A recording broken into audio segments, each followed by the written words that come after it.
वालेकुम स्टूडेंट्स। आज से हम एम्ब्रियोलॉजी डिस्कस करेंगे। एम्ब्रियोलॉजी जो मॉड्यूलर सिस्टम के कोड वाइज ना, तो हम साथ साथ सारे कोड देखते जाएंगे और उसमें क्या क्या चीज़ें डिस्कस की हुई हैं उसी से रिलेटेड आपको बताया जाएगा कि आपने क्या क्या चीज़ पढ़नी है और क्या नहीं।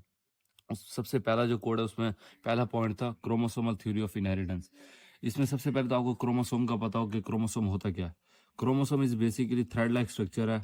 हमें पता है क्रोमोसोम किस चीज़ से बना होता है। क्रोमोसोम बेसिकली डीएनए और स्टोन प्रोटीन होती है।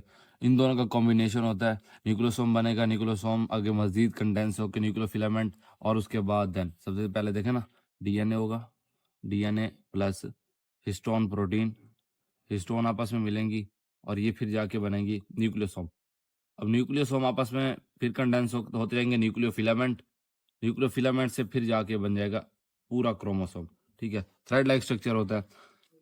आपने सिर्फ इतनी बात याद रखनी है। अब जो भी क्रोमोसोम के ऊपर ना लातादाद हमें पता है जीन्स होती हैं, और वो जीन्स हर एक करेक्टरिस्टिक को डिफाइन कर रहे होते हैं, वो कैरी कर रहे होते हैं। ठीक है, अब जितने भी इंडिविजुअल के ट्रेड्स होते हैं वो जीन पे डिपेंड कर रहे हैं। अब जीन आते कहाँ से है? अब इंडिविजुअल के पास जितने भी जीन है वो या तो मदर से आएंगे या फादर से आएंगे।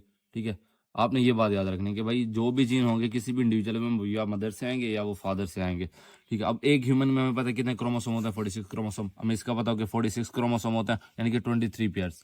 ठीक है, अब 23 पेयर्स में से एफएससी में हम पढ़ के आ चुके हैं कि उसमें से जो 22 पेयर होते हैं वो ऑटोसोम्स होता है और एक पेयर होता है सेक्स क्रोमोसोम होता है।